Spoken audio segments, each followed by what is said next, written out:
Çeşmeden su içişim toyunu kuram durnak gökten uçuşum gelgene erkanı zilayın garrıtma beni toyunu kuram durnak gökten uçuşum gelgene erkanı zilayın garrıtma beni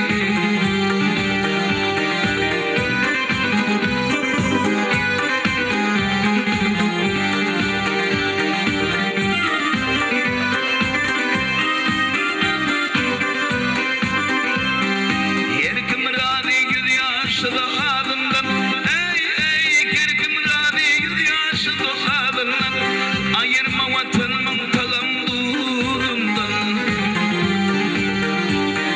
ağa diyer kulbal şeyinin sadından gelgene erkanı kanayın garratma beni ağa diyer kulbal şeyinin sadından gelgene erkanı kanayın garratma beni yaş kimin yaşayın garratma beni.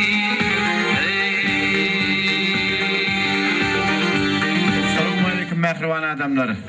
Akşamınız hayırlı olsun. Allah canımdan şular yali Ulluhan toylarda oturmak, uyuşup didarlaşmak meselesini can Huday. Hormatlı adamlar, ädirin bizim bağışıyımız Mardan gelen ağaniyel bağışı atı bir özünü koyan onu donat aydınlarını, Matımul'un sözlerine bu beylaka bağışılı aydınları yerine getirer. Şun hemmemiz ever doğanımızın kapısında Ulluhan ne şun mer sadaka verili otir, toy tutulu otir.